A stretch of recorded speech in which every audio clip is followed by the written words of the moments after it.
தந்தையார் மறைவுக்கு பிறகு அந்த சொத்து வந்து உங்கள் 9 பேருக்குமே வந்து சரிசமமான பங்கு சட்டப்படி பெண்களுக்கும் சொத்துரிமை உண்டு. புறம்போக்கு பகுதியை நத்தமாக மாற்றப்பட்டு நத்தம் புறம்போக்கு என்ற அடிப்படையில் அவர்களுக்கு பட்டா வழங்கப்படும். குடியிருந்ததுக்கான ஆதாரங்களை அவர்கள் சமர்ப்பித்தால் அதை வந்து அவங்க பட்டா வந்து அப்ளை பண்ண முடியும். 2 தரப்பு மேலேயுமே நீங்கள் புகார் கொடுக்கலாம். ஏன்னா 2 பக்கமே அவங்க வந்து ஆக்கிரமிச்சிருக்காங்க இல்லையா. நீங்கள் பட்டா வாங்க வச்சு உங்களுடைய சகோதரி நீங்கள் எல்லாருமே சேர்ந்தே ஒரு மனுவாக கொடுங்க.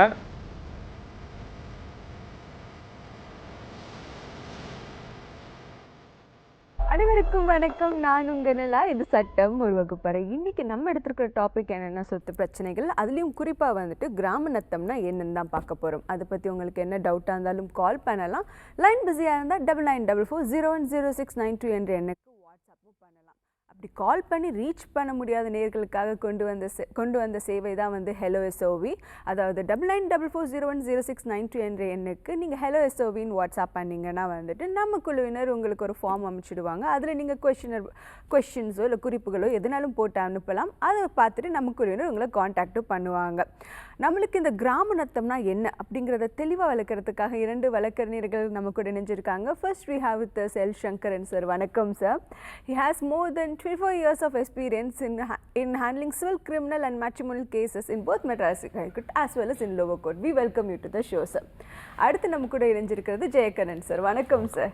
He has more than 25 years of experience in handling civil, criminal and matrimonial cases in both Madras High Court as well as in lower court. We welcome you to the show, sir. வாங்க நிகழ்ச்சிக்குள்ள போகலாம். Sankaran sir, இந்த கிராம நத்தம் அப்படின்னா என்ன? முதல்ல actually Natham நிலம், அதாவது கிராம நத்தம் அப்படின்னா என்னங்கிறத மக்கள் கொஞ்சம் எடுத்து சொல்லிடுங்களேன் சார். கிராம நத்தம் அப்படிங்கிறது அதாவது குடியிருக்கக்கூடிய மக்கள் நீண்ட காலமாக குடியிருக்கக்கூடிய ஒரு பகுதியை சொல்வதுதான் நத்தம் அப்படிங்கிறது. ரொம்ப வருஷமாக ஒரு இடத்துல அது வந்து அரசுடைய நிலம்தான். அரசுடைய நிலத்தை குடியிருக்கக்கூடிய நோக்கத்திற்காக, வேறு எந்த நோக்கமும் இல்லை, வீடு கட்டி குடியிருக்கக்கூடிய ஒரு பர்பஸ்க்காக ரொம்ப வருஷமாக அதில் குடியிருந்து அவங்க அதில் அரசுக்கு எதிராக அதில் ஒரு அனுபவ பாத்தியதையோட உரிமையை கோரும் பட்சத்தில் இந்த கிராம நத்தம் என்று அதை சொல்லுகிறார்கள். குடியிருக்கக்கூடிய உரிமை அது. அதில் கிராம நத்தம்னு ஒன்று இருக்குது, சேரி நத்தம்னு ஒன்று இருக்குது. இந்த சேரி நத்தம் அப்படிங்கிறது ஒடுக்கப்பட்ட மக்கள், எஸ்சி/எஸ்டி என்று சொல்லுகிறோமே, அவர்களுக்காக அவங்க வந்து குடிசையில் ரொம்ப காலமாக இருப்பாங்க, வசிப்பாங்க. அவங்களுக்கு அவங்களுடைய உரிமையை அவங்களுக்கு வந்து அவங்க இந்த பட்டா வந்து கோர முடியும். ஆக 2ஆக பிரிச்சிருக்காங்க. இது வந்து சேரி நத்தம் என்று சொல்லக்கூடியது. ஆக இதுக்கு வந்து 2-3 சட்டங்கள் வந்து இந்த கிராம நத்தத்தை பற்றி எப்படி பட்டா வாங்கலாம், என்ன மாதிரியான இதெல்லாம் அவங்க வந்து ஆதாரங்கள் வச்சுருக்கணும் அப்படின்னு சொல்லி நிறைய சட்டம், லேண்ட் ரெவென்யூ ஆக்ட், அதே மாதிரி லேண்டு ரெக்கார்ட்ஸ், அதாவது பாஸ்புக் ஆக்ட்னு சொல்லக்கூடிய, இப்படி 2-3 சட்டங்கள் அதை பற்றி சொல்லுகிறது. அவங்க அந்த முறையாக வந்து அந்த கட்டணம், அதாவது வரி, அப்புறம் வந்து அந்த கரண்ட் பில்லு, அதுபோக அந்த அந்தந்த வருவாய்த்துறைக்கு, அந்த நகராட்சிக்கு தொடர்பான என்னென்ன அவங்க குடியிருந்ததுக்கான ஆதாரங்களை அவர்கள் சமர்ப்பித்தால் அதை வந்து அவங்க பட்டா வந்து அப்ளை பண்ண முடியும். வட்டாட்சியர்கிட்ட வந்து அப்ளை பண்ணலாம், அதை வாங்கலாம். அதே மாதிரி விஏஓவும் வந்து அவங்க அணுக முடியும். அணுகி என்ன பண்ணலாம், அவங்க வந்து பட்டா வாங்க முடியும். அவங்களுக்கு குடியிருக்கிறதுக்கான உரிமை வந்துவிடும். அவங்க உரிமையாளராக ஆக முடியும். அரசு வந்து ஒரு பாதுகாவலர் தான் கிராம நத்தத்தை பொறுத்தவரையிலே. அதை குடியிருக்கக்கூடியவர்களுக்கு தான் உரிமை அதிகம். Okay sir, thank you sir. ரொம்ப தெளிவாக எக்ஸ்பிளைன் பண்ணிங்க சார். சார் வந்துட்டு நத்தம், அதுக்கப்புறம் கிராம நத்தம்னா என்னங்கிறத தெளிவாக எக்ஸ்பிளைன் பண்ணிட்டாங்க சார். இந்த நத்தம் புறம்போக்கு அப்படின்னா என்னங்கிறத கொஞ்சம் எக்ஸ்பிளைன் பண்ணுங்களேன் சார். சார் சொன்னது போல் நத்தம் அதாவது குடியிருப்புகளுக்கானது. இப்போ இதுவே அரசு நிலம், ஆனாலும் வந்து அது அரசுடைய முழுமையான கட்டுப்பாட்டில் இருந்தாலும் அது வந்து நத்தம் வகைப்பாட்டில் மக்களுக்கு குடியிருப்புகளாக வழங்க முடியும். ஓகே, அதை நத்தம் புறம்போக்கு என்று சொல்வார்கள். ஓகே, இன்றைக்கும் கூட பல ஊர்களில் வந்து நீங்கள் வந்து கிராம பகுதிகளில் நத்தம்ங்கிறது ஒரு தனி பகுதியாகவே இருக்கும். ஓகே, ஓகே, அந்த ஊர் பேரே நத்தம்னு இருக்கும். ஓகே ஓகே அது காரணம் அந்த என்னன்னா- ஊரு பேர் ஆமா. நத்தம் இருக்கிறதுக்கு காரணமே அந்த வந்து ஊருக்கான நத்த பகுதி அது. ஓகே ஓகே அது புறம்போக்கு பகுதியை நத்தமாக மாற்றப்பட்டு நத்தம் புறம்போக்கு என்ற அடிப்படையில் அவர்களுக்கு பட்டா வழங்கப்படும். ஓகே ஓகே ஓகே அந்த அடிப்படையில் தான் அவங்களுக்கு நிறைய ஊர்கள் அந்த பேரோட தெரியும் வழங்கப்படும். நிறைய ஊர்கள் அந்த ஆமா, இருக்கு. நத்தம் பேரோட இருக்கு ஓகே சார் இது ஒரு காரணம். இன்னொரு அடிப்படையில் வந்து பார்த்தீங்கன்னா, அரசினுடைய நிலங்களை மக்களுக்கான குடியிருப்புகளாக வகைப்பாடு செய்கின்ற பொழுது அது எந்த வகையில் வகைப்பாடு செய்யப்படுகிறதோ அதை பொறுத்து தான் அது அவர்களுக்கு நிரந்தரமாக இருக்கிறதா இல்லது தற்காலிகமான ஒரு ஜீவோலாம் கொடுப்பாங்க. அரசு நிலங்கிறது ஒரு குறிப்பிட்ட காலம் இருக்கலாம், அரசு கேட்கும்போது கொடுத்துடணும். ஓகே கண்டிஷனல் பட்டான்னு ஒன்று வழங்கப்படும். ஓகே இது போன்ற நிறைய வகைப்பாடுகள் இருக்கிறது. இந்த நத்தம் குறித்து அதிகமாக வந்து கிராம பகுதிகளுக்கு உண்டு, இதுவே இப்போ இந்த புறநகர் பகுதிகளுக்கும் உண்டு. ஓகே ஓகே சார் இந்த பட்டா வாங்குறது எப்படி அதெல்லாம் பத்தி நம்ம தொடர்ந்து பேசுவோம். நமக்கு ஒரு காலர் இணைஞ்சிருக்காங்க. Hello hello sir. Hello sir சொல்லுங்க சார் உங்க பேர் எங்க இருந்து கால் பண்றீங்க? நான் வேலூர்ந்து பேசுறேங்க madam. Okay Ramakrishnan. Okay sir சொல்லுங்க சார். இந்த வாகப்பிரிவில் நாங்கள் அஞ்சு பேர் அண்ணன் தம்பிக்கு 4 அக்கா தங்கச்சி இருக்கிறோம். ஓகே அதுல வந்து பாகப்பிரிவில் வந்து தம்பி எல்லாரோடய சின்ன பாகப்பிரிவுக்கு ஒத்து வகிக்க மாட்டேன்றாரு. ஓகே அவரே தான் அனுபவிச்சு நிற்கிறாரு. மொத்தமே நாங்க 4 பேர் வெளியில வந்துட்டோம். வெளியே வந்து நாங்க 40 வருஷமா வெளியில இருந்துட்டோம். ஓகே அந்த வீடும் நிலமும் இடமும் வாங்கி நாங்க தான் கொடுத்தோம். அப்பா பேர்ல எழுதிட்டோம். நாங்க இப்போ கல்யாணம் ஆகல மேடம். ஓகே அப்போ கல்யாணம் ஆகுறதுனால நாங்க எங்க பேர்ல எழுதாது அப்பா பேர்ல எழுதிட்டோம். Okay sir. அவர் வந்து இப்போ அந்த வீட்டை அனுபவிச்சுட்டு காலி பண்ண மாட்டாரு. பாகப்பிரிவினருக்கு ஒத்து ஒழுக்க மாட்டாரு. புரியுது புரியுது. ஆமா சார். ஏதாச்சும் லீகல் நோட்டீஸ் ஏதாச்சும் வழக்கறிஞர் அணுகுனீங்களா அதை பற்றி பேசுறது விசாரிக்கிறதுக்காக? எதுவுமே நாங்க இது செய்யல. அவருக்கு வந்து எத்தனையோ முறை நாங்கள் சொல்லி புரிய வச்சோம். போலீஸ்ல போய் கேட்டா இந்த மாதிரி வீட்டாண்டு போனா அனாவசமா பேசுறாரு. எந்த வார்த்தையுமே அனாவசமா வார்த்தையை விட்டுறாரு. புரியுது புரியுது. சரி சார் இதுக்கு சரியான நடைமுறை என்னன்னு சொல்லிட்டு நம்ம வழக்கறிஞர் எடுத்து சொல்லுவாங்க சார். சங்கரன் சார். சார் வணக்கம். இப்போ அந்த சொத்து வந்து யார் பேர்ல இருக்கு சார்? சொத்து வந்து நாங்க வந்து அப்பா பேர்ல எழுதிட்டோம் சார். அப்பா பாதி காசு போட்டாரு, நாங்க பாதி காசு. முதல்ல அந்த சொத்து யார் பேர்ல இருந்து எப்படி வந்தது அந்த சொத்து? இப்போ அப்பா பேர்ல நாங்க வாங்கணும் சார். அது நீங்க வாங்கி அப்பா பேருக்கு மாத்திட்டீங்க அப்படிதானே? ஆமாங்க சார். அப்போ கல்யாணம் ஆகாது இருந்தது. அதாவது அப்பாவே வாங்கின மாதிரி பர்ச்சேஸ் பண்ண மாதிரி அந்த ப்ராப்பர்ட்டி இருக்கு அப்படிதானே? அப்பா ஆமாங்க சார். அப்பா வந்து ஒரு இன்னொரு தேர்ட் பார்ட்டி இருந்து அவர் வெண்டார்ட்ட இருந்து வாங்கின மாதிரி சேல் டீடு போட்டு இருக்கு. அப்பா பேர்ல சேல் டீடு பண்ணிருக்கு அப்படிதானே? ஆமாங்க சார். சரிங்க. இப்போ அது வந்து எதனாலன்னா 5 பேர் அண்ணன் தம்பிங்க 4 பேர் அக்கா தங்கச்சி. 4 பேர் அக்கா தங்கச்சி மொத்தம் 9 பேர் சரியா? ஆமாங்க சார். 9 பேர் இந்து குடும்பம் தானே? அது ஆமா சார் இந்து தான். யாதவ். இப்போ வந்து அவர் மொத்தமே நாங்க 4 அண்ணன் தம்பிங்க வெளியே வந்துட்டு இருந்தோம் சார். சரிங்க. வெளியில வந்துட்டோம். அதாவது உங்க அண்ணன் தம்பியுடைய சம்பாத்தியத்துல அப்பா பேர்ல போட்டு வாங்கியிருக்கீங்க சொத்தை?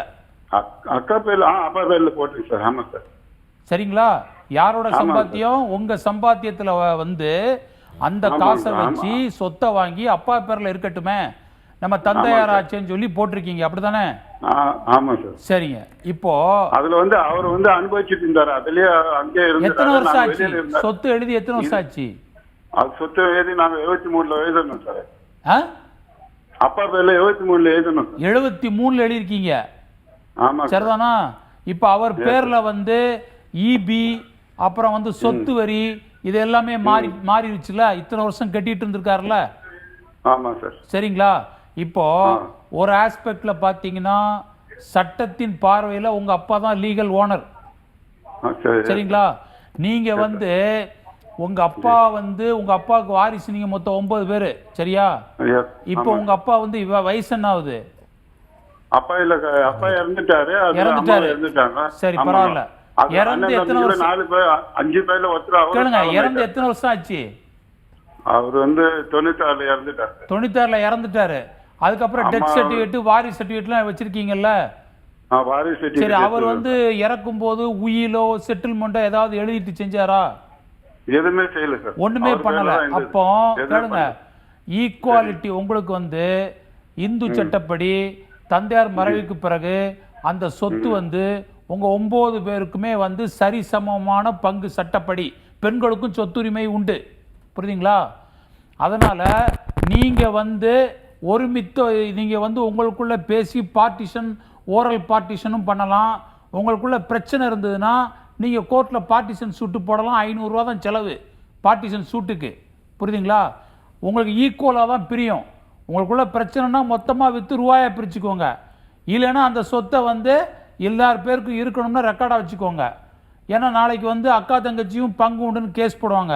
அவங்கள விட்டுட்டு பண்ண முடியாது. எல்லாம் உங்களுக்குள்ள ஒரு அமிக்கபிளாக செட்டில்மெண்ட் பண்ணினா தான் இது உண்டு. சரியா? அப்பா இரவு அவர் எதுவுமே எழுதி வச்சுட்டு போகலைன்னா உங்களுக்கு அது வந்து சரிசமமான பாகம் உண்டு இந்து குடும்ப சட்டப்படி. Okay sir, thank you so much sir. நம்ம அடுத்த காலர்கிட்ட பேசலாம். Hello hello hello. Hello sir, சொல்லுங்க சார், உங்க பேர் எங்கேருந்து கால் பண்றீங்க? வணக்கம் மேடம், நான் இங்க செங்கல்பட்டு மாவட்டம் மரமல் நகர்ல இருந்து பேசுறேன். ஓகே சார், சொல்லுங்க சார். இளங்கோவன் என் பேரு. Okay sir. எனக்கு வந்து சொந்த ஊர் வந்து செய்யார் பக்கத்துல வெங்கோடுன்ற ஊரு. ஓகே. இங்க வந்து எனக்கு எங்க அப்பாவுக்கு சொந்தமான கிராம நத்தம் இடம் இருந்தது. ஓகே. எங்க அப்பா அம்மா இறந்துட்டாங்க. நாங்க வந்து இங்க மரமல் நகர் வந்துட்டேன். Okay sir. அந்த இடத்துக்கு வந்து பத்திரம் கிடையாது, எங்களுக்கு வந்து பூர்வீகமா அனுபவம். ஓகே. இப்போ ஒரு 10-15 வருஷமா நாங்க இங்க மரமல் நகர்ல இருக்கோம். ஓகே. இப்ப பாத்தீங்கன்னா போன வருஷம் வந்து பக்கத்து வீட்டுக்காரங்க எங்க இடத்த ஆக்கிரமிப்பு பண்றாங்க. ஓகே. இடத்த. ஓகே. ஓகே. எங்க அப்பா பேர்ல பட்டா இருக்கு. ம். அப்புறம் வீடுலாம் இருந்தது. இப்ப நாங்க 10-15 வருஷம் ஆனதுனால இப்ப வீடு எதுவுமே இல்லை. ஃபர்ஸ்ட் இபி சர்வீஸ் கூட இருந்தது. ஓகே. ஆக்கிரமிப்பு பண்றாங்க, நாங்க போய் தடுக்கிறோம். வந்து எண்ணெயை அடிச்சுட்டாங்க, கேஸ் கொடுத்துருக்கோம். ம். சர்வேருக்கு பைசா கட்டி அளக்கறதுக்கு பைசா கட்டி அளந்து காமிக்கிறாங்க, ஒத்துக்க மாட்டேன்றாங்க. ஓகே. ஏற்கனவே இருந்த எல்லைக்கல்ல மண்ணை போட்டு மூடிட்டாங்க. ம். இப்ப என்ன மேடம் பண்றது எனக்கு? ஓகே சார், இதுக்கு மேல என்ன பண்ணலாங்கிறத நம்ம வழக்கறிஞர் எடுத்து சொல்லுவாங்க சார். ஜெயகண்ணன் சார். ஐயா, இப்போ நீங்கள் சொல்லக்கூடிய அந்த செய்யாறு இடம் வந்து உங்களுக்கு திருவண்ணாமலை மாவட்டம் சரிங்களா? திருவண்ணாமலை மாவட்டம் வெங்கோடு கிராமம். இப்போ அந்த மாதிரி ஆக்கிரமிப்பு பண்ணாங்களே அவங்க உங்கள் உறவினர்களா? இல்ல, உறவினர் இல்லைங்க, பக்கத்து வீடுங்க. அந்த நத்தம்பரம்புக்கு அப்பா பேர்ல பட்டா வாங்கியிருக்கீங்க, அதுக்கு பிறகு உங்க பேர்ல யாருக்குமே மாத்திக்கல? இல்ல, மாத்தல, எங்க அப்பா பேர்லயே தான் இருக்கு பட்டா. சரி, உடனடியாக நீங்க வந்து பட்டா தந்தை பேர்ல இருந்து உங்களுக்கு வாரிசு சான்றிதழ்லாம் வச்சிருக்கீங்க இல்லையா? ஆமா, எல்லாமே வச்சிருக்கேன் சார். அப்பாவோட இறப்பு சான்றிதழ்லாம் வச்சு முதல்ல பட்டா மாற்றம் ஒன்று பண்ணிக்கிங்க. சரிங்க சார். பட்டா மாற்றம் பண்ணிட்டு திருவண்ணாமலை கலெக்டருக்கும் அங்க உள்ள எஸ்பி ஆபீஸுக்கும் இது சம்பந்தமா ஆக்கிரமிப்பு சம்பந்தமா ஒரு புகார் கொடுங்க.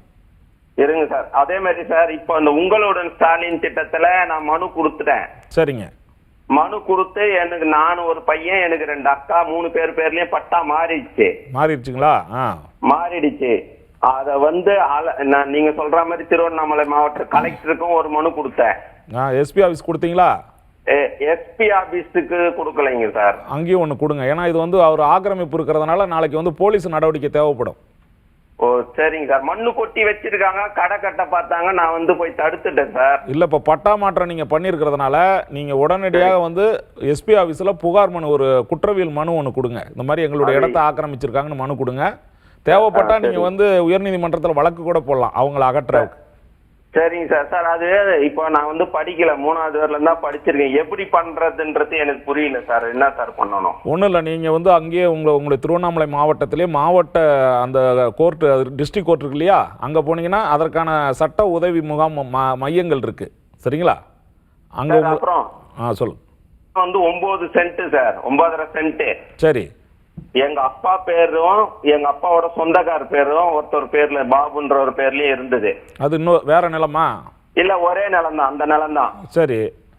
அந்த நிலம் இருந்தது வந்து இந்த பாபுன்றவர் எங்க அப்பாவோட அண்ணன் தம்பி கிடையாது, ஆனா அவரோட உறவினர். 2 பேர்ல வந்து கூட்டு பத்திரமா இருக்கு. கூட்டு பத்திரமா இருந்திருக்கு. கூட்டு பட்டாவா இருக்குது. சரி. அவருக்கு எங்க அப்பாவுக்கு எந்த பாக பிரிவினு எதுவும் அளவுலாம் எதுவுமே இல்ல. இல்ல, அதை முதல்ல செய்யணுமா? அவர்களுக்கு வேற வாரிசு இருப்பாங்க. இல்லைங்க சார், அதான் சொல்றேன். அவர் என்ன பண்ணிட்டுக்கிறாரு, 2003 வந்து ஒரு பத்திரம் எழுதி குடுத்துட்டாரு எங்க இன்னொரு சொந்தக்காரருக்கு. ஓ, அது மூலமா பார்த்தா ஆக்கிரமிக்கிறாங்க. அது இன்னொருத்தர் சார், அதாவது வடக்கு பக்கம் ஒருத்தவங்க ஆக்கிரமிக்கிறாங்க. சரி சரி.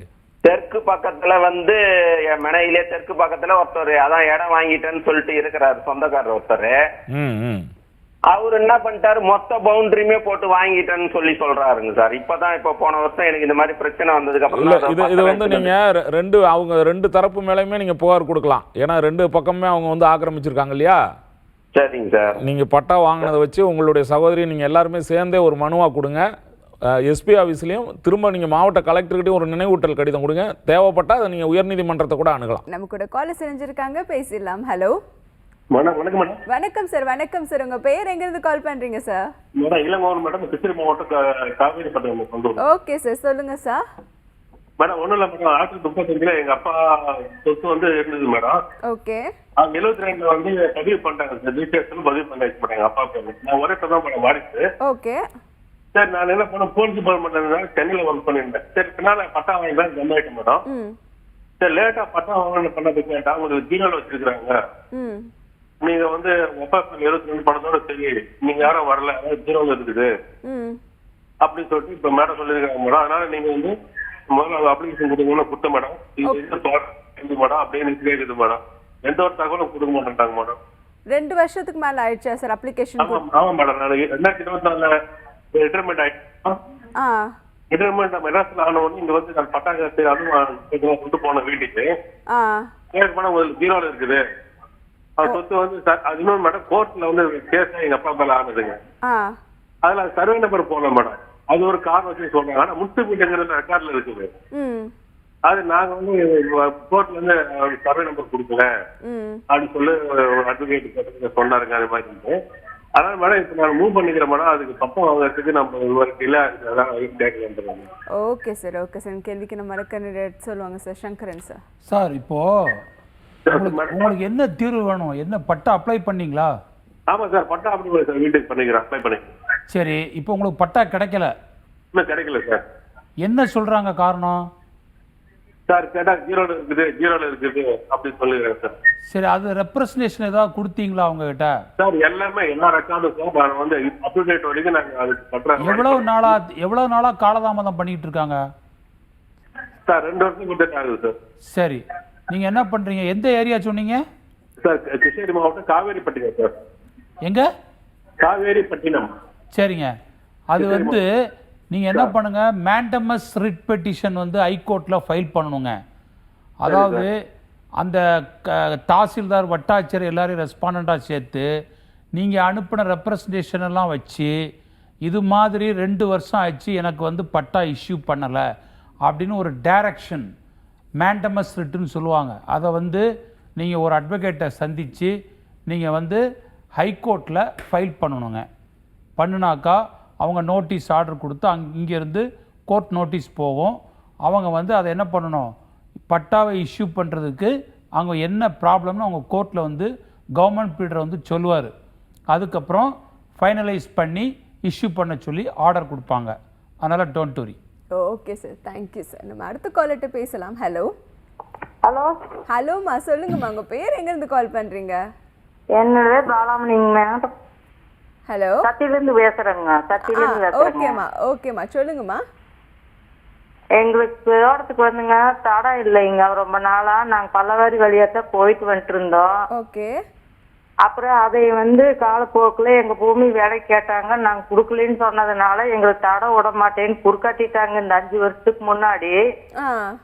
அப்புறம் நாங்கள் கலெக்டர் ஆஃபீஸு, போலீஸ் ஸ்டேஷனு, இங்கே வருவாய்த்துறை எல்லா பக்கம் கொடுத்து பார்த்தாங்க, மனு கொடுத்தோம். எதுவுமே எங்களுக்கு பண்ணி கொடுக்கல.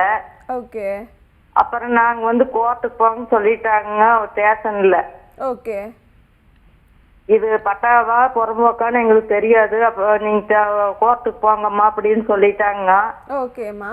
நாங்கள் 2 வருஷமா நடந்து பார்த்துட்டு கோர்ட்டில் போய் அப்புறம் ஹைகோர்ட்டில் எடுத்து வர சொல்லி எங்களுக்கு தடத்துக்கு ஹைகோர்ட்டில் ஆர்டர் வாங்கிட்டோங்க. ஓகேம்மா. ஆர்டர் வாங்கினதுக்கு பிற்பாடு ஒரு 2 வருஷம் கழிச்சு அப்புறம் வந்து எல்லாம் பார்த்தாங்க, எல்லாம் அளந்துட்டு போனாங்க. மறுபடியும் எடுத்து விடவே இல்லைங்க மேடம். ஓகே. ஓகே. அப்புறம் மறுபடியும் கண்டெம்ட் ஆர்டர் போடலான்னு சொன்னா அதுக்கு வந்து இன்னும் போடலைங்க. ஆனா வந்து மறுபடியும் இந்த கோர்ட்லயே கேஸ் நடந்து முடிஞ்சிட்டு விசாரணையே புறம்போக்கு இருக்குதுன்னு ஒத்துக்கிட்டாங்க. ஓகே. ஆனா வந்து இப்ப சமாதானமா பேசி போய்க்கலாம் அப்படின்னு சொல்லிட்டு கூப்பிடுறாங்க. ஓகேம்மா. இவங்கிட்ட சமாதானமா போனா மறுபடியும் குறுக்காட்டுருவாங்க. எங்களுக்கு சட்டபூர்வமா எடுத்துக்கிட்டாதான் எங்களுக்கு வந்து ஒரு பாதுகாப்பு. புரியுது. ஓகேம்மா, இப்போ இதுக்கு என்ன பண்றதுன்னு எனக்கு விளக்க தெரியலைங்க மேடம். புரியுதுமா, புரியுது. உங்க கன்ஃபியூஷன் புரியுது. இதுக்கு என்ன பண்ணலாங்கிறத நம்ம வழக்கறிஞர் வந்து தெளிவா எடுத்து சொல்லுவாங்கம்மா. ஜெயக்கண்ணன் சார். சரிம்மா. சத்தியமங்கலமாம்மா உங்க ஊரு? ஆமாங்க. ஈரோடு மாவட்டம். ஈரோடு மாவட்டங்க. இப்போ நீங்கள் சொல்லக்கூடியது உங்களுக்கு நத்தம் புறம்போக்கா அதுக்கானது உயர்நீதிமன்றத்தில் வழக்கு போட்டிங்களாம்மா? அப்போ உங்களுக்கானது உங்களை ஆவணங்கள்லாம் கொடுத்துருக்கீங்களா? பட்டா மற்றதெல்லாம் கொடுத்துருக்குறேங்க. எல்லாமே கொடுத்துருக்குறேங்க. அந்த வழக்கு சம்மந்தப்பட்டதை திரும்ப உங்களுக்கு தடத்தெல்லாம் கொடுத்துட்டு அதுக்கப்புறம் திரும்ப மறிச்சிட்டாங்களா? அடுத்து வந்து அவங்க வந்து இப்போ எடுத்து விட சொல்லி சொன்னாங்க. இந்த புறம்போக்கவே பூராமே எடுத்து விட்டுருங்கன்னு சொல்லி ஆர்டர் போட்டாங்க. அந்த ஆர்டரை அவங்க ஃபாலோ பண்ணல. ஆக்கிரமிப்பே எடுத்து விடுங்கன்னு சொல்லி இல்லைங்க, அவங்க வந்து அளந்ததையுமே அதை எடுத்து விடலைங்க. மறுபடியும் விட்டுட்டு போயிட்டாங்க. அவங்க மறுபடியும் ஆக்கிரமம் பண்ணிட்டாங்க. ஒன்றும் இல்லைம்மா, நீங்கள் ஏற்கனவே உயர்நீதிமன்றத்தில் ஒரு வழக்கு போட்டு உங்களுக்கு ஆதரவாக ஒரு தீர்ப்பு வாங்கியிருக்கீங்க இல்லையா? ஆமாங்க. அதில் வந்து நீதிமன்ற அவமதிப்பு, அதாவது கண்டெம்ட் ஆஃப் கோர்ட்டுன்னு சொல்லுவாங்க. சரிங்க. அது ஒரு வழக்கு போடுங்க. ஒரு அட்வொகேட்டை பார்த்து நீங்கள் அதை போட்டிங்கன்னா உடனடியாக உங்களுக்கு அந்த இடங்களை க்ளீன் பண்ணி கொடுத்துருவாங்க. இப்ப அதுலயும் நடந்துட்டு இருக்குதுங்க. இங்கேயும் நடந்து முடிஞ்சுங்க. இப்போ 4-5 வருஷம் ஆகுது இந்த வருஷத்துக்கு. நீங்க சொன்னது வந்துமா கீழ் கோர்ட்ல நடந்திருக்கும். சரிங்களா? முதல்ல அங்க வாங்கணுங்க. மறுபடியும் என்னன்ட்டாங்கன்னா இங்கேயும் போடுவோம்னு சொல்லி இங்கேயும் போட்டாச்சுங்க. அதான் அந்த வழக்கில் உங்களுக்கு நிரந்தரமான தீர்ப்பு வேணும்னு பண்ணியிருப்பீங்க. அந்த உத்தரவு வாங்கியிருப்பீங்க. சரிங்களா? ஆமாங்க. அதனால் நீங்கள் இது எல்லாத்தையுமே ஆவணங்கள் அடிப்படையில் ஏற்கனவே வழங்கப்பட்ட தீர்ப்பின் அடிப்படையில் திரும்ப அந்த இடத்த வந்து க்ளீன் பண்ணி கொடுக்கணும்னு ஒரு புதுசாக ஒரு மனு போடுங்க. உங்களுக்கு உடனடியாக ஆதரவாக வரும். சரிங்களா? Okay sir, thank you sir. நம்ம நெக்ஸ்ட் காலர்கிட்ட பேசலாம். Hello sir. வணக்கங்கம்மா. வணக்கம் சார், சொல்லுங்க சார். உங்க பேர் எங்க இருந்து கால் பண்றீங்க? நாங்க விருதுநகர் மாவட்டம் சாத்தூர்ல இருந்து காளிராஜ் பேசுறோங்க. ஓகே சார், சொல்லுங்க சார். மேம், நாங்க ஒரு கேஸ் போட்டிருந்தோங்க மேம். Okay sir. போட்டிருந்ததுல எங்களுக்கு வந்து கீழ்கோர்ட் தீர்ப்பு வந்து விசாரணை எல்லாம் பண்ணி எங்களுக்கு தீர்ப்பாச்சு. ஓகே. திருப்பி அப்பீல் அவங்க பண்ணியிருந்தாங்க. அப்பீல் பண்ணதுல ஓரல் ஆர்கியூமெண்ட்டுங்கிற பேர்ல திருப்பி தீர்ப்பு மாறிடுச்சு மேம். ஓகே. என்ன பேர்ல வந்து தீர்ப்பு மாறிடுச்சு? ஓரல் ஆர்கியூமெண்ட் பண்ணாங்க. ஓகே.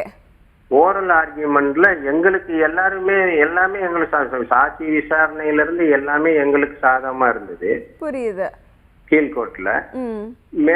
மேல் கோர்ட்ல வந்து ஓரல் ஆர்கியூமெண்ட்ங்கிறதுனால எதையுமே சரியா இது பண்ணாம அவங்க பக்கம் மாறிடுச்சுங்க மேம். Okay sir. ஆமா.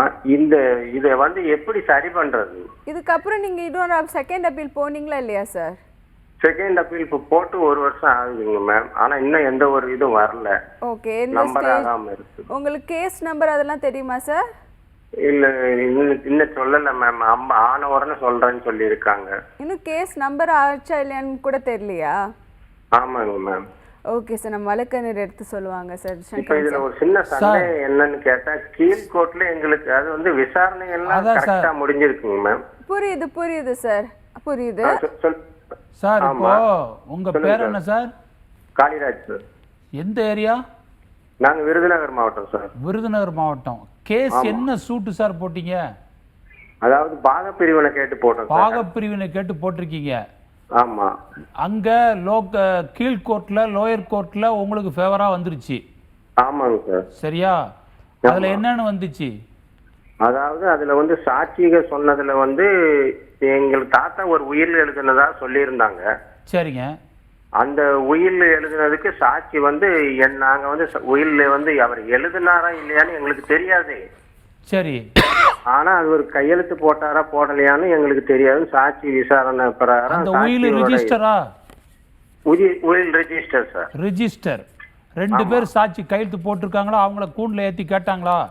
அவங்கள வந்து கூண்டுல ஏத்தி கேட்டாங்க சார். அவங்க வந்து எனக்கு தெரியாதுன்னு சொல்லிட்டாங்க. தெரியாதுன்னு சொல்லிட்டாங்க. சரி. அதே மாதிரி இன்னொரு சித்தப்பா வந்து உயில் எழுதினாரு. நஞ்சமா நாயுடு வந்து ஜுடிஷியல் ஆபீஸ்ல இருந்தாலும் முதல் நாள் போய் நாங்க அந்த செல்வராஜ்ங்கிறவர் வந்து உயில் எழுதினாரு அப்படின்னு சொல்லி சாட்சி சொல்லியிருந்தாங்க. சரி, ரைட். இப்போ உங்களுக்கு லோயர் கோர்ட்ல நீங்க வந்து ரிட்டன் ஆர்குமெண்ட் பண்ணி அப்புறம் ஓரல் ஆர்குமெண்ட்டும் பண்ணி டாக்குமெண்ட் எல்லாம் மார்க் பண்ணி அதுக்கப்புறம் எவிடன்ஸ் எல்லாமே கிராஸ் எல்லாம் முடிஞ்சு உங்களுக்கு ஃபைனலாக வந்து உங்கள் பக்கம் சாதகமாக தீர்ப்பாயிருச்சு இல்லையா? கண்டிப்பா சார். ஆமா சார். சரிங்க. இப்போ அதுக்கடுத்து ஃபர்ஸ்ட் அப்பீலில் வந்து டிஸ்ட்ரிக்ட் கோர்ட் எங்கே போட்டீங்க? கோயம்புத்தூர் சார். ஆ, கோயம்புத்தூர் சார். கோயம்புத்தூர்லையா? ஆமாங்க சார். சரி, அந்த அப்பீலில் வந்து உங்களுக்கு வந்து சரியாக விசாரிக்கலை, அது எங்களுக்கு ஃபேவராக இல்லைன்னு சொல்கிறீங்க. ஆமாங்க சார். அதுக்கப்புறம் இப்போ செகண்ட் அப்பீல் போட்டிருக்கீங்க. போட்டிருக்கேன் சார். செகண்ட் அப்பீல் பெண்டிங்கில் இருக்குது, இன்னும் கேஸ் விசாரணைக்கு ஃபைனல் ஹியரிங் வரல. வரல சார். எவ்வளோ நாள் ஆச்சு செகண்ட் அப்பீல் ஃபைல் பண்ணி? 1 வருஷம் ஆக போகுது சார். 1 வருஷம் ஆகுது. உங்களுக்கு வந்து அது எப்படின்னா ஹைகோர்ட்டில் வந்து சீனியாரிட்டி பிரகாரம் தான் கேசஸ் வரும். சரிங்க சார். கிட்டத்தட்ட இப்போவே பார்த்தீங்கன்னா செகண்ட் அப்பீல் வந்து 2020, 21, 18, 17 தான் வந்துட்டு இருக்கு. சரிங்க சார். சரிங்களா? அது கொஞ்சம் லேட் ஆகும், ஏன்னா நிறைய கேசஸ் இருக்கு. அதனால வந்து ஹைகோர்ட்டில் அது வந்து கோர்ட்டுடைய இது, அதை நம்ம வந்து ஒன்றும் பண்ண முடியாது. ஆனால் நீங்கள் என்ன பண்ணலாம்னா கேஸை விரைவாக முடிக்கணும்னு சொல்லி சீக்கிரமாக டிஸ்போஸ் பண்ணணும்னு சொல்லி ஒன்று கொடுக்கலாம். சரிங்க சார். சீனியர் சிட்டிசன் அந்த மாதிரி சில இதெல்லாம் இருக்கு. சரிங்களா? சார், எனக்கு ஒரே ஒரு சின்ன சந்தேகம் மட்டும்தான், உங்க டயத்தை நான் வேஸ்ட் பண்ண விரும்பல. சொல்லுங்க. அதாவது விசாரணை எல்லாமே எங்களுக்கு ஃபேவரா இருந்தோம், மேல் கோர்ட்ல எதுக்கு சார் எங்களை மாதிரி ஏழைகளை இப்படி இழுத்தடிக்காங்கிறது தான் கேள்வி சார். இல்ல, அதை வந்து இந்த செகண்ட் அப்பீல் கிரவுண்டில் நீங்க சொல்லுங்க. அது வந்து ஆக்சுவலா உங்க அட்வொகேட்டே கிரவுண்ட்ஸ் ஆஃப் செகண்ட் அப்பீல் இருக்கும். அதுல ஒவ்வொரு பாயிண்டா வந்து lower court not consider fail to அப்படின்னே வரும். புரியுதுங்களா? அதுல வந்து ஓரல் ஆர்குமெண்ட் ஒன்று தான் வந்து பண்ணியிருக்காங்க. எங்க ரிட்டன் சப்மிஷனை வந்து லோயர் கோர்ட்டுடைய அந்த ஜட்ஜ்மெண்ட்டை எடுத்துக்கல அப்படின்னு சொல்லி அவர் கிரவுண்ட்ல போட்டிருப்பாரு. செகண்ட் அப்பீல் அவருடைய ஆர்குமெண்ட் ஃபைனல் ஹியரிங்ல ஆர்குமெண்ட்ல தான் இருக்கு. உங்களுடைய எல்லா அப்ஜெக்ஷனையும் அவர்கிட்ட சொல்லுங்க. செகண்ட் அப்பீல நல்ல முறையில் நடத்தணும்னு சொல்லி நல்ல அனுபவம் உள்ள ஒரு சீனியரை வச்சு நடத்துங்க. நிச்சயமா ஜெயிக்கலாம். நம்ம கூட கால் இணைஞ்சிருக்காங்க, பேசிடலாம். ஹலோ. Hello madam. வணக்கம் சார், உங்க பேர் எங்க இருந்து கால் பண்றீங்க சார்? நான் குளத்தூர்ல இருந்து பேசுறேன், P Shanmugam madam. Okay sir, சொல்லுங்க சார். நான் வந்து குளத்தூர்ல வந்து ஒரு இடம் விநாயகபுரத்துல 4 கிரவுண்ட் இடம் வாங்கினேன். Okay sir. ஓகே, அது வந்து 4 கிரவுண்ட் வந்து இடம் வாங்கும்போது வந்து 15 வருஷம் ஆச்சு. ஓகே. 15 வருஷத்துல வந்து என்ன பண்ணாங்கன்னா, இப்போ ஒரு ஒரு 10 வருஷம் முன்னாடி போனேன், அந்த இடம் வந்து கோயில் மேனன்றாங்க. ஓகே. கோயில் மேனன்றாங்க. நான் வந்து அவங்கள வாங்கினவங்கள போய் கேட்டு பார்த்து 1 வருஷம் ஆச்சு தேடி கண்டுபிடிக்கிறதுக்கு. ஓகே. அவங்கள கேட்டேன், அவரு வந்து இன்னொருத்தவங்க கிட்ட வாங்கினேன் அப்படின்றாங்க அவங்க. அவரை போய் கேட்டா, நான் உனக்கு வந்து 1 மாசத்துல வந்து உனக்கு 4 கிரவுண்ட் வேற விநாயகபுரத்திலே கொடுக்குறேன்னு சொன்னாரு. அவர் வந்து கேட்டா, இப்ப 5 வருஷமா இதோ தரேன்னு இழுத்து கட்சியிலே இருக்கிறாரு. ஓகே. இப்போ என்ன பண்ணலாம் மேடம்? இப்போ நீங்க சொன்னாங்கல்ல சார் இந்த மாதிரி குடுக்குறேன்ட்டு, இதெல்லாம் வந்து உங்ககிட்ட எவிடன்ஸா இருக்கா சார்? அவர் குடுக்குறேன்னு சொன்னது எவிடன்ஸ் இருக்கு. ஒரு பேப்பர்ல வந்து பாண்ட் பேப்பர்ல எழுதி கொடுத்திருக்காரு. Okay okay. அந்த பாண்ட் பேப்பர்ல அவர் எழுதி கொடுத்திருக்காரு. அதே மாதிரி வந்து அவர் வாய் மூலமா பேசுனதும் நாங்க ரெக்கார்ட் எடுத்திருக்கோம். Okay okay okay sir. இதுக்காக நீங்க எதுவும் லீகல் நோட்டீஸ் இல்ல கம்ப்ளைண்ட் அது எதுவும் பண்ணலையா? நான் எதுவும் பண்ணல மேடம். அவர் குடுக்குறேன்றனால நான் வந்து எதுவுமே பண்ணல. Okay okay. அவர்கிட்ட வாரத்துக்கு ஒரு வாட்டி போய் கேட்டு வரேன். புரியுது. அவர் வந்து எதுவுமே எனக்கு வந்து இதோ தரேன் போன மாசம் கூட சண்டை போட்டு வந்தோம். இந்த 13ஆம் தேதி தரேன்னு சொன்னாரு. ஓகே. உன்ன தரவேல போன மாசம் என்ன பண்ண 20ஆம் தேதி தரனாரு. ஒரு வாரம் டைம் வச்சு அதக்கிறாரு. Okay sir done sir. இப்போ என்ன பண்ணலாங்கிறத வந்து நம்ம வழக்கறிஞர் எடுத்து சொல்லுவாங்க சார். ஜெயகாந்த் சார் சொல்லுங்க மேடம். குளத்தூர்னா நீங்க எந்த குளத்தூருங்க சார்? இந்த ரெட்டையேரி குளத்தூர் சார். சரி, இப்போ விநாயகபுரம் உங்களோட பக்கத்துல அருகில் அந்த பகுதி தானே? ஆமா சார், அந்த இடம் தான் சார். அந்த இடம் வாங்கும்போது நீங்க ரெஜிஸ்டர் பண்ணும்போது ஒப்பீனியன் பார்க்கலையா? இல்ல சார், நான் பார்க்கல சார். உங்களுக்கு விற்றவர் வந்து அந்த இது மாதிரி சைட் போட்டு விற்கக்கூடிய ஆளா இல்ல தனிப்பட்ட நபரா? தனிப்பட்ட நபர் தான் சார். இந்த இடம் வந்து உங்களுக்கு கோயில் லேண்டுன்னு தெரிஞ்சதுக்கு பிறகு நீங்க உடனடியாக அவருக்கு வந்து ஒரு லீகல் நோட்டீஸ் கொடுத்துருக்கணும். அப்படிங்களா? அது சரி, அது தாமதம் ஆயிடுச்சு. இப்போ வந்து அவருக்கு உங்களுக்கு எழுதி கொடுத்துருக்கனால அதையும் வச்சு ஒரு வழக்கறிஞர் அறிவிப்பு ஒன்று கொடுங்க. சரிங்களா? சரி சார். ஏன்னா அது கால தாமதம் ஆயிடுச்சுன்னா நீங்க அதுக்கப்புறம் கோயில் லேண்டுங்கிறதுனால அதை நீங்க பட்டா வாங்க முடியாது. ஆமா சார். பயன்படுத்தவும் முடியாது. சரிங்களா? உடனடியாக நீங்கள் வந்து அந்த சம்மந்தப்பட்ட நபருக்கு ஒரு லீகல் நோட்டீஸ், உங்களுக்கு வந்து எனக்கு தவறுதலாக நீங்கள் விற்பனை பண்ணியிருக்கீங்க, எனக்கு அதற்குரிய தொகையோ இல்லைன்னா மாற்று இடமா கொடுங்கன்னு சொல்லி ஒரு நோட்டீஸ் கொடுங்க. நீங்கள் வாரம் கேட்குறது வந்து நீங்கள் வாய்மொழியில் கேட்குறதுனால அவர் உங்களை அப்படியே தாமதப்படுத்திக்கிட்டே இருக்கார். ஒரு லீகல் நோட்டீஸாக ஒரு வழக்கறிஞர் மூலமாக கொடுங்க. கண்டிப்பாக உங்களுக்கானதாக அவர் செஞ்சு தான் தரணும். அப்படி இல்லைன்னா கூட நீங்கள் காவல்துறையில் புகார் கொடுக்கலாம். அப்படி ரைட்டு, அதுவும் கொடுக்கலாம். Okay sir, thank you okay sir, thanks. Thank you sir. நம்ம அடுத்த காலர்கிட்ட பேசலாம். சங்கரன் சார், இப்போ இந்த பட்டா வாங்குற ப்ரொசீஜர் அது என்னன்னு நீங்கள் கொஞ்சம் இந்த நத்தம் நிலங்களுக்கு, ஏன்னா நத்தம் நிலம் பொறுத்த வரைக்கும் பார்த்தீங்கன்னா வந்துட்டு நீங்கள் சொன்னீங்க இது அரசின் லேண்டு, அதனால வந்து இவங்க கிட்ட வந்து இந்த மதர் டாக்குமெண்ட் அந்த கான்செப்ட் இருக்காது. ஸோ அப்படி இருக்கும் பட்சத்தில் இவங்க எப்படி வந்து ஒரு பட்டா வாங்க முடியும் சார்? அதாவது கிராம நத்தத்தை பொறுத்த வரைக்கும் கிராமங்களில் ரொம்ப காலமாக நீண்ட காலமாக அவங்க வந்து அந்த இடத்துல குடியிருந்து வாழ்ந்து வரணும். ஓகே. அந்த நோக்கம் மட்டும்தான் கிராம நத்தத்துக்கு இருக்குது. அப்போ அந்த குடியிருக்கக்கூடிய வசதியை பொறுத்து நீண்ட காலமாக நாங்கள் இங்கே குடியிருக்கோம் அப்படிங்கிறதுக்கான ஆதாரங்களை அவங்க பட்டா வாங்கிறதுக்கு முதல்ல வந்து விஏஓக்கு விஏஓக்கு முதல்ல அப்ளை பண்ணணும். ஓகே. விஏஓக்கு அப்ளை பண்ணி இதை ஃபைனலைஸ் பண்ணுறது வந்து தாசில்தார் ஃபைனலைஸ் பண்ணுறது. ஓகே. விஏஓட்ட அப்ளை பண்ணதுக்கப்புறம் ஒரு கள ஆய்வு நடத்துவாங்க. ஓகே. ஆரையும் விஏஓ 2 பேரும் வருவாங்க. ஓகே. வந்து இந்த நீண்ட காலம் இவங்க இங்கே தான் இருக்காங்களான்னு அக்கம் பக்கத்தில் உள்ளவங்க வந்து அவங்க கிட்ட கேட்பாங்க. அதே மாதிரி இவங்க வேற என்ன ரசீதுகள் வச்சிருக்காங்க, அங்கே இருந்ததுக்கான ஆதாரங்கள், ஏதாவது வரி ரசீது கட்டியிருக்கலாம், அப்புறம் இபி கரண்ட் பில்லு, இப்படி எல்லா டாக்குமெண்ட்டும் சப்மிட் பண்ணணும். ஓகே. அது போக இப்போ வந்து பார்த்திங்கன்னா ரேஷன் கார்டு, ஆதார் அட்டை, இதுவும் வந்து அந்த அட்ரஸ் ப்ரூஃபு, இதெல்லாம் வச்சு தான் அவங்க அப்ளை பண்ணி இவங்க கள ஆய்வு பண்ணி அதுக்கப்புறம் தாசில்தார் வந்து இதை கொடுக்கலாம் அப்படின்னு முடிவு பண்ணி அதில் எந்த விதமான இதுவும் இல்லை கண்டிப்பாக கொடுக்கலான்னா பட்டா வாங்கிடலாம். ஓகே. இதுதான் அதில் உள்ள நடைமுறைகள். ஓகே. ஆனால் இதில் வந்து அரசை பொறுத்த வரைக்கும் ஒரு பாதுகாவலர் தானே தவிர அவங்க உரிமையை எதிர்த்து அரசு எதுவும் பண்ண முடியாது. ஓகே. ஏன்னா கிராமணத்தமே குடியிருக்கக்கூடிய நீண்ட காலமாக குடியிருப்பவர்களுக்காக பட்டா வழங்கலாம், அவர்கள் தான் உரிமையாளருங்கிறதுக்காகத்தான் அது வச்சிருக்கு. ஓகே. அதனால நிச்சயமாக அவர்கள் பட்டா பெற முடியும் உரிய ஆதாரங்களோடு. Okay sir, thank you sir. நம்ம கூட காலர் இணைஞ்சிருக்காங்க, பேசலாம். ஹலோ ஹலோ ஹலோ சார், நீங்க லைன்ல தான் இருக்கீங்க, பேசலாம்.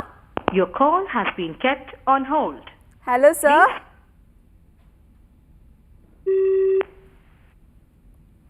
சார், இப்போ வந்துட்டு நம்ம சார் வந்துட்டு கிராம நத்தத்துக்கு எப்படி பட்டா வாங்கலாம் அப்படிங்கிற ப்ரொசீஜர் சொன்னார். அப்படி வந்துட்டு நிறைய பேருக்கு ஆனால் இந்த பட்டா வாங்குறதுல வந்து பிரச்சனை வருதே சார், அது எதுனாலன்னு கொஞ்சம் எடுத்து சொல்ல முடியுமா சார்? ஸோ தட் மக்கள் அதை அவாய்ட் பண்ணிட்டு கரெக்டாக அப்ளை பண்ணுவாங்க, அதுக்காக தான். அது அவர் சார் சொல்கிறது வந்து நீண்ட காலமாக அந்த பகுதியில் வசிக்கக்கூடிய அனுபவத்தில் இருக்கவங்க. அரசுக்கு வந்து அரசு நிலமாக இருந்தாலும் அவர் குடியிருப்புகள் பல தலைமுறையாக இருப்பாங்க. உங்களுக்கு எங்கள் பகுதியில் சென்னையில் வந்து குளத்தூர் பாரத் ராஜீவ்காந்தி நகர்னு நீண்ட காலமாக இருக்காங்க. ஆனாலும் கூட அவங்களுக்கு பட்டா வழங்கப்படலை. அது என்னன்னா உங்களுக்கு வந்து இந்த நீர்பிடிப்பு உள்ள பகுதிகளில் ரயத்துவாரி அப்படிங்கிற நத்தம், இப்போ சென்னை இப்போ புறநகர் பகுதியில் அதை சொல்லுவாங்க. அந்த நத்தங்கிறது கிராம நத்தங்கிற மாதிரி சென்னையிலையும் இந்த மாதிரி இருக்குது. அதாவது இதையெல்லாம் வந்து நேரடியாக ஆவணப்படுத்த வேண்டியது அங்கே உள்ள நபர்கள் தான் அதை செய்யணும். இப்போ நீங்கள் சொல்லியிருக்கீங்க இல்லையா, அந்த மாதிரி நத்தம் புறம்போக்குக்கு பிறகு அதை அரசுக்கு வந்து முறைப்படி அவர் சார் சொன்ன மாதிரி அப்ளை பண்ணி வாங்கணும். மக்கள்கிட்ட விழிப்புணர்வு என்னென்னா, இது வந்து நம்மளுடைய இடம் தானே, நம்ம தானே இருக்கோம், எப்பனாலும் வாங்கிக்கலாம் அப்படிங்கிற மாதிரி விட்டுறாங்க. ஆனால் அரசு வந்து ஒவ்வொரு ஆண்டும் அது குறித்து ஒரு ஆவணப்படுத்திக்கிட்டே வருவாங்க. அதற்குன்னு உள்ள விஓஓ, தாசில்தார். இதில் என்னென்னா, அந்த இடங்கள் ஏதேனும் ஒரு காரணத்தினால அரசுக்கு, இப்போது நான் சார் சொன்ன மாதிரி கிராமத்தில் வந்து அதற்கான வாய்ப்புகள் இல்லை. நம்ம சென்னை போன்ற பெருநகர்களில் அந்த குறித்து ஏதாவது ஒரு நோட்டீஸை கொடுக்கும்போது மக்களுடைய அந்த வாழ்விட பாதுகாப்பு உங்களுக்கு கேள்விக்குறியாகும்.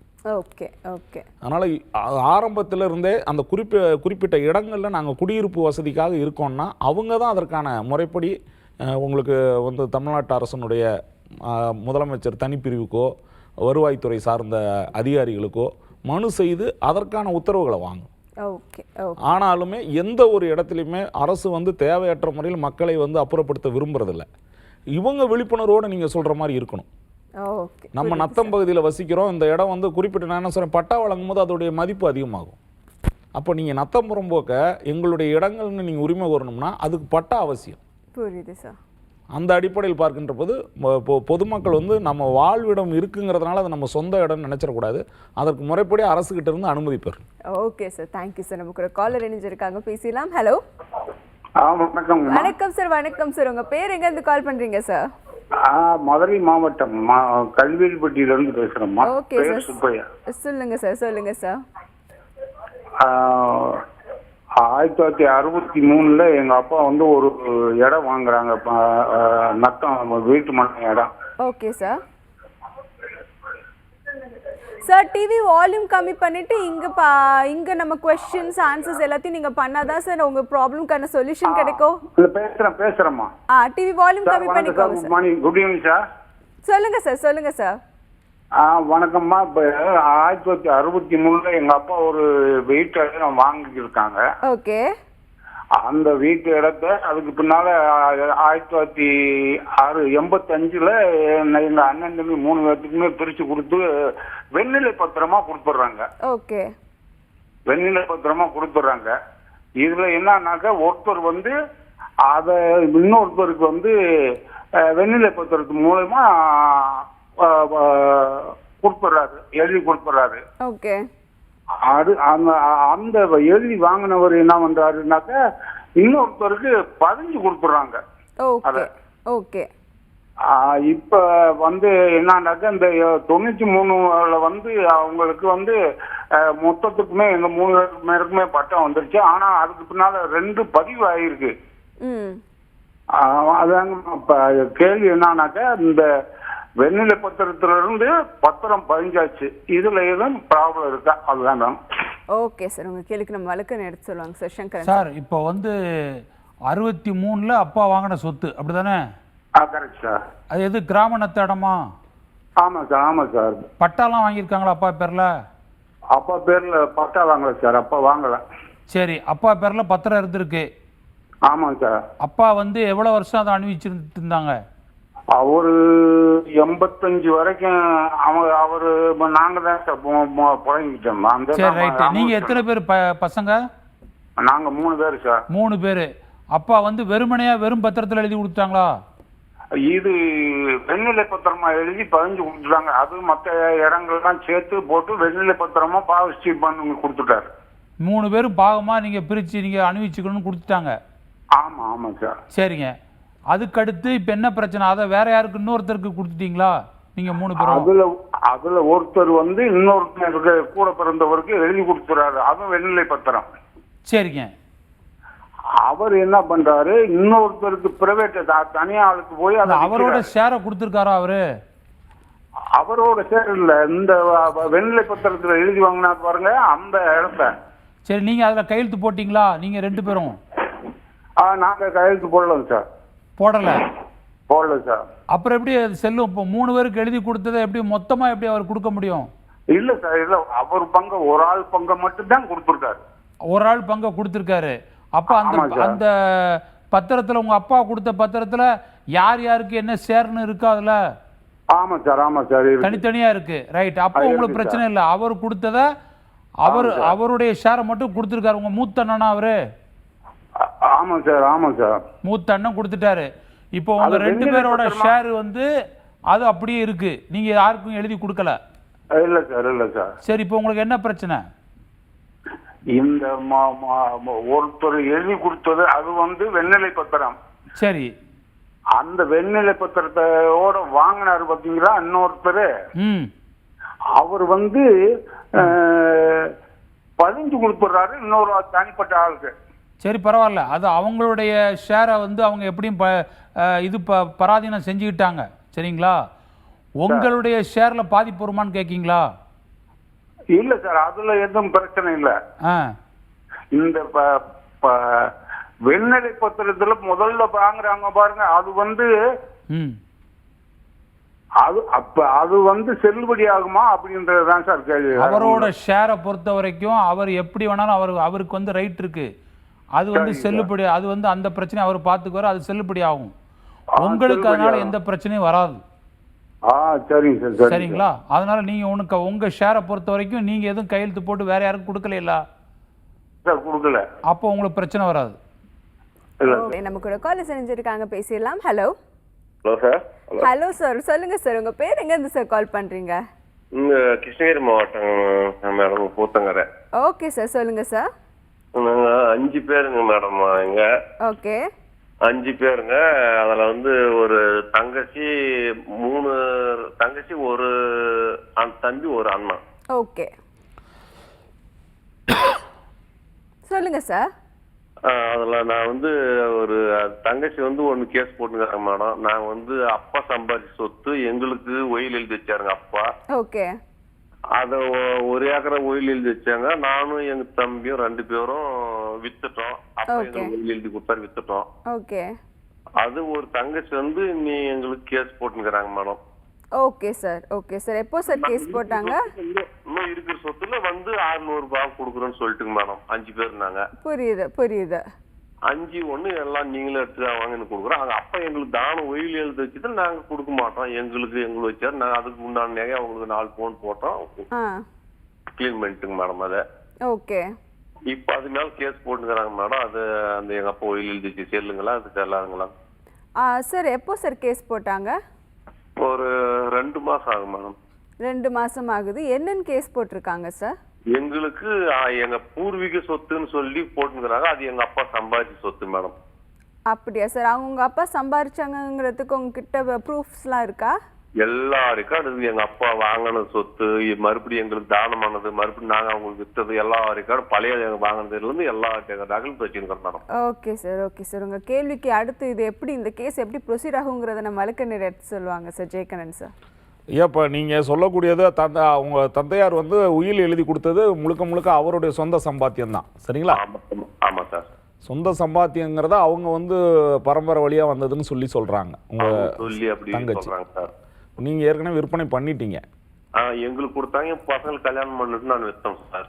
சரி, இப்போ ஒன்றும் இல்லை. நீங்கள் விற்பனை பண்ணதை வந்து அவங்க சேலஞ்சு பண்ணும்போது என்னென்னா அந்த லிட்டிகேஷன் ப்ராப்பர்ட்டின்னு சொல்லிடுவாங்க. அதை பிரச்சனைக்குரிய இடம் அவங்க வந்து நீங்கள் விற்பனை யாருக்கு பண்ணிருக்கீங்கன்னா அவங்க வந்து உங்களை கேள்வி எழுப்பக்கூடிய வாய்ப்பு இருக்குது, சரிங்களா?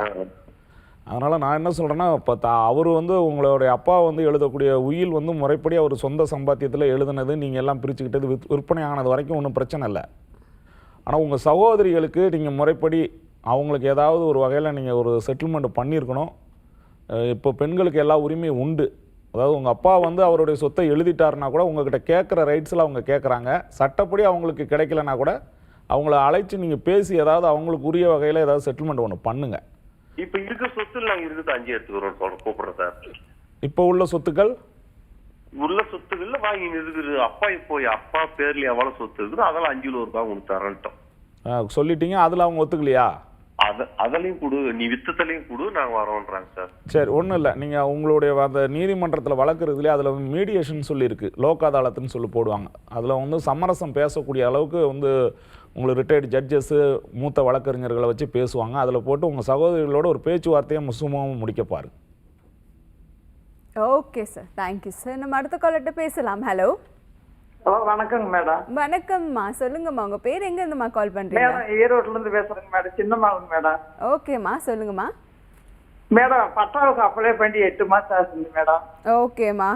முதலமைச்சர் ஓம் போட்டிருந்தாங்க மண்டபத்தில், அதுல கொண்டு கொடுத்தாங்க சார். 7வது மாசம் கொடுத்தாங்க மேடம். ஓகேம்மா. அவங்க வந்து இப்ப எல்லாம் பார்த்துட்டு நம்பர் உடஞ்சிருக்குது, அது எடுக்கணும், எடுத்துட்டு வாங்கிக்கலாம் அப்படிங்கிறாங்க. ஆனா ஏதோ ஒரு தவணை சொல்லிக்கிட்டே இருக்கிறாங்க மேடம். ஓகே ஓகே, சார்கிட்ட கேட்கலான்ட்டுங்க மேடம். ஓகேம்மா, அடுத்து என்ன பண்ணலாம்ங்கறத நம்ம வழக்கறிஞர் எடுத்து சொல்லுவாங்கம்மா. சங்கரன் சார். வணக்கம்மா. வணக்கங்க சார். வணக்கங்க சார். சூப்பரா பேசுறீங்க சார். 2 பேரும் அருமையா பேசுறீங்க. ரொம்ப நன்றிங்கம்மா. சரிங்க சார். இப்போ நீங்க அந்த பட்டா எப்போ அப்ளை பண்ணீங்க? சார் 7வது மாசங்க சார். 7வது மாசம். ஆமாங்க சார். இந்த முதலமைச்சர் இது போட்டிருந்தாங்கல்ல மண்டபத்துல. சரிங்க. இப்போ எவ்வளவு நாளா இழுத்துட்டு இருக்காங்க? என்னங்க சார்? எவ்வளவு நாளா உங்களுக்கு கொடுக்காம எடுத்துட்டு இருக்காங்க? 8 மாசம் ஆச்சுங்க சார். சரி, நீங்க அந்த ஏதாவது அவங்களுக்கு அந்த இது மாதிரி வந்து கொடுங்கன்னு சொல்லி ஒரு லெட்டரோ ஏதோ ஒரு கோரிக்கை மனு கொடுத்துருக்கீங்களா? எல்லாம் கொடுத்தாச்சுங்க சார். எல்லா டாக்குமெண்ட்டும் கொடுத்தாச்சுங்க சார். நம்பர் உடைஞ்சிருக்குது, வாங்கிக்கலாம் அப்படிங்கிறாங்க. இல்ல, அந்த நீங்க கொடுத்த மனுவை வந்து ஒரு ஜெராக்ஸோ இல்ல பத்திரப்படுத்தி வச்சிருக்கீங்களா? வச்சிருக்கேங்க சார், வச்சிருக்கிறேங்க. சரி, ஒன்றும் பிரச்சனை இல்ல. இன்னும் அடுத்து ஒரு தடவை 2 தடவை கேளுங்க. அப்படி இல்லைன்னா ஹைகோர்ட்ல மேண்டமஸ் ரிட்டு போட்டு இந்த மனுவெல்லாம் வந்து ஒரு வக்கீல்கிட்ட காமிச்சு உடனே ஒரு வாரத்தில் அவங்களுக்கு வந்து டைரக்ஷன் நோட்டீஸ் பேரும் ஒன்றும் கவலைப்படாதீங்க, அவங்க கொடுத்துருவாங்க. இதெல்லாம் வக்கீல்கிட்ட கொண்டு அது உங்களுக்கு பதில் கேட்கறேங்க சார். என்ன கேட்கலாம்னு கேட்கறாங்க. அதாவது ஒரு ரிட் பெட்டிஷன் ஹைகோர்ட்ல போடணுமா? சரிங்க. ஈரோடுங்கும் போது உங்களுக்கு நம்ம சென்னை தான் வரும் ஹைகோர்ட்டு. சரிங்க சார். ஒரு லாயரை பாருங்க, அவர்கிட்ட சொல்லி நீங்க கொடுத்த மனுவெல்லாம் காமிச்சு ரிட் பெட்டிஷன் சொல்லுங்க.